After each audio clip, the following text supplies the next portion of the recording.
मनोज एक civil engineer है। उसने 12th के बाद 3 साल का ड्रॉप लिया था। उसके साथ कुछ ऐसा हुआ था जिस कारण से उसे स्कूल बदलना पड़ा। साथ ही उसे इन बातों से उभरने के लिए काफ़ी समय लग गया। उसके साथ के मित्र अभी तक नौकरी लग चुके थे और वो अभी नौकरी के लिए भटक रहा था। मनोज ने सिविल इंजीनियर कंप्लीट कर ली। मनोज अब नौकरी के लिए एक कंस्ट्रक्शन कंपनी के ऑफिस में जाता है। जैसा कि आजकल हाल है, नौकरी के लिए बाहर काफ़ी लोग आएंगे।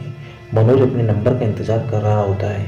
कुछ घंटों के बाद मनोज का नंबर आता है। वो अंदर इंटरव्यू के लिए जाता है। इंटरव्यू लेने के लिए अंदर केवल एक ही यंग लड़की है, रिया। रिया ने मनोज को आते भी नहीं देखा।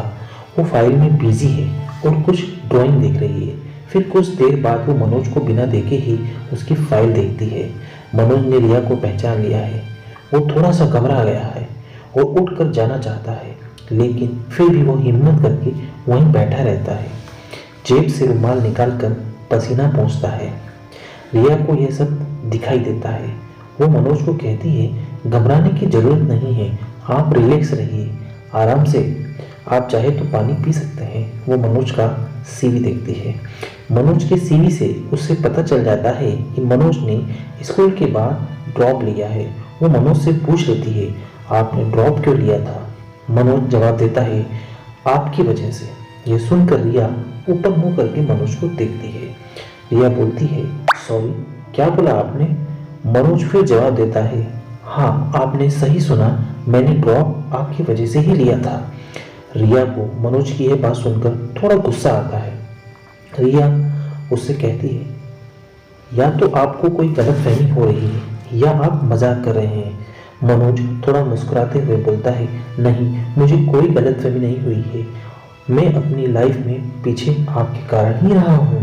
रिया का सब्र का बांध अब टूट जाता है।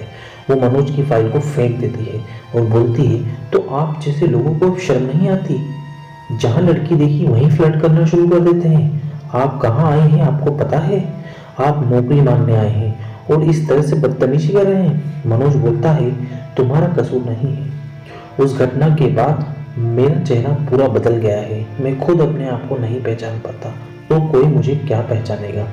रिया एक बार फिर मनोज को गौर से देखती है और फिर कुछ समय सोचने के बाद रिया बोलती है, मुझे लगता है आपको कुछ गलतफहमी हुई है, आप प्लीज अभी जाइए, आपको यहाँ से कॉल आ जाएगा। मनोज बोलता है, तुम झूठी हो, मुझे पता है तुम कॉल नहीं करोगी। रिया को झूठी सुनकर बहुत गुस्सा आता है। रिया, ओह एक्सक्यूज मी मिस्टर, तुम क्या पागल हो? कुछ भी बोले जा रहे हो? जहाँ पहले अपना इलाज कराओ, फिर नौकरी ढूंढो। मनोज, ठीक है, मैं चला जाऊंगा, लेकिन मेरा सीवी आप अच्छे से देखिए, शायद आपको कुछ याद आ जाए।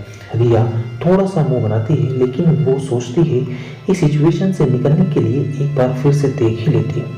वो सीवी देखती है और उसे एक बात दिखाई देती है, उसके स्कूल का नाम जहाँ से उसने पढ़ाई की। रिया, तुम मेरे स्कूल से में थे।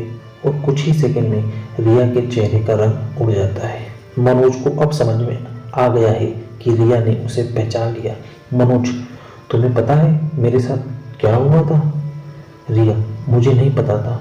मनोज, तुम्हें कैसे पता होगा? तुमने तो स्कूल से मुझे निकलवा दिया था। रिया, मैं बच्ची थी, डर गई थी। मनोज, बच्चा तो मैं भी था, ये तुम्हारी समझ क्यों नहीं आया? रिया के पास इन बातों का कोई जवाब नहीं था। मनोज, और बच्ची थी तो तुमने झूठ बोला, क्लास के सबसे सीधे और चुप रहने वाले लड़के को अपने स्वार्थ के लिए फंसा दिया। रिया अब सिर झुकाकर सिर्फ उसकी बातें सुन रही है। मनोज, मुझे उस साल एग्जाम नहीं देने दिया गया क्योंकि तुमने मुझे फंसा दिया।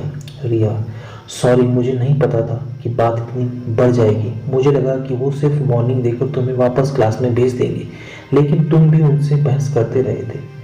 सॉरी बोल देते तो छोड़ देते। मनोज, गलती तुम्हारी थी और सॉरी मैं क्यों बोलता?